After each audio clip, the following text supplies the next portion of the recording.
Laissez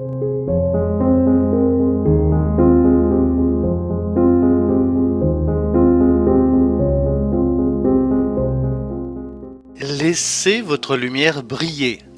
Ce programme de la pilule de l'Évangile a été enregistré à l'origine par Ricardo Melo de l'Institut Namasté le 28 juillet 2017. Bonjour mes chers amis, bonjour à tous. Lumière et paix dans votre cœur et beaucoup de joie. Beaucoup de joie pour votre vie dans chaque partie du monde où vous vous trouvez. Nous commençons une nouvelle pilule de l'Évangile. Mes amis, qui n'a pas besoin de guérir ? Qui n'a aucune question sur le passé qui perturbe en quelque sorte le présent ? Lequel d'entre nous n'a jamais eu à faire face à des difficultés émotionnelles ? Des douleurs, ennuis, pensées négatives, des doutes. Des doutes sur l'avenir, des doutes sur notre propre capacité. Des doutes quant à la prochaine étape à franchir. Dans une vision spirituelle large, se guérir signifie s'ouvrir pour devenir un meilleur être humain. Cela signifie que nous allons ouvrir notre esprit, notre cœur pour laisser entrer la lumière divine. Et par conséquent, notre propre lumière divine peut sortir. C'est un échange. La lumière de notre Père Céleste réveille notre lumière en développement, afin qu'elle puisse se manifester dans tout ce que nous faisons. Malheureusement, beaucoup d'entre nous ne réalisent pas que les maladies les plus graves ne sont pas les maladies du corps, mais les maladies de l'âme. Beaucoup de gens ont l'air en bonne santé physique, mais ils sont malades à l'intérieur ou sur le point de le devenir. La maladie de l'âme est la plaie la plus terrible que l'humanité puisse subir. Et le seul antidote qui a été découvert pour elle, c'est l'amour.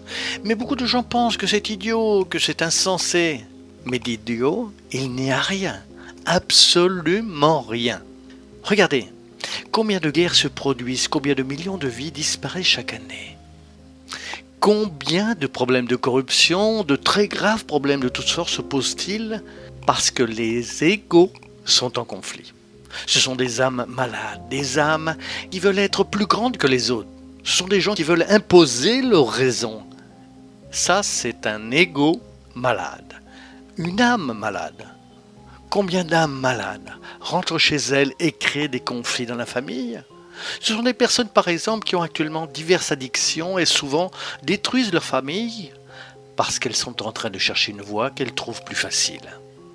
Ou ce n'est même pas une question de jugement.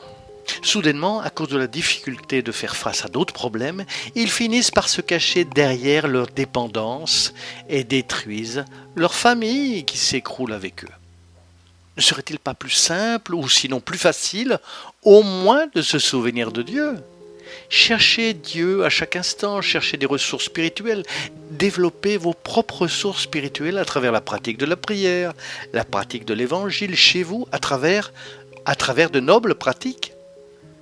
Vous pouvez être sûr qu'une prière est des millions plus de fois puissante et utile que n'importe quel type d'overdose, de drogue ou d'ivresse.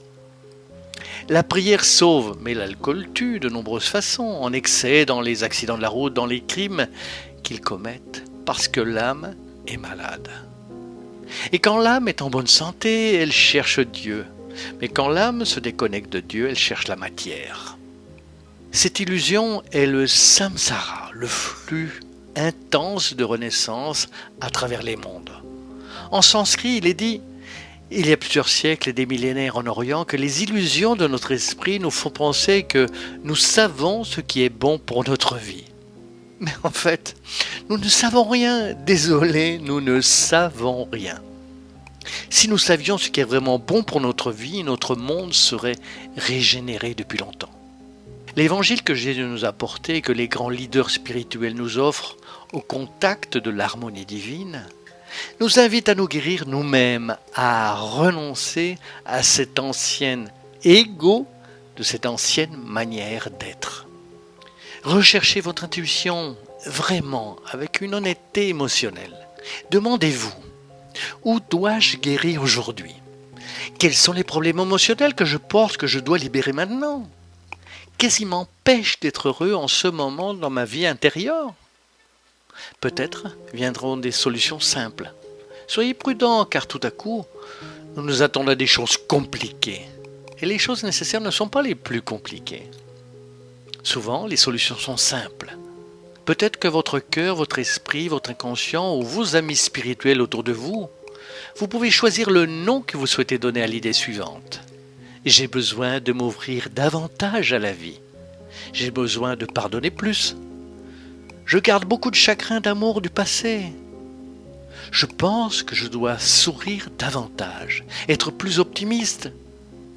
Je pense que je dois regarder le côté positif des autres au lieu de simplement voir les défauts. Je pense que je dois avoir plus de gratitude parce que je me plains beaucoup et que j'ai peu de gratitude. Je ne sais pas ce qui se passera dans votre cœur, mais il y a une chose que je suis sûr. Un esprit sain qui veut vraiment guérir est prêt à apprendre à chaque minute qui passe, à libérer ses émotions du passé et à s'ouvrir aux bénédictions du moment présent. Du fond de mon cœur, je vous souhaite que la lumière et la paix soient toujours avec vous dans votre vie, votre famille et de ceux qui vous entourent. Comme Jésus a dit, nous devons laisser briller notre lumière, car sinon nous continuerons à créer maladie après maladie. Les maladies de l'âme qui finissent par nuire à la société dans son ensemble. Et bien sûr, elles deviendront bientôt des maladies du corps. Et plus que cela, qui nous empêcheront d'être heureux ici, maintenant, lorsque nous en aurons les possibilités. Donc, guérison et auto-guérison, tout commence à l'intérieur. Que Dieu vous éclaire toujours et vous le savez déjà, mes amis. Merci pour tout et à bientôt. À très bientôt.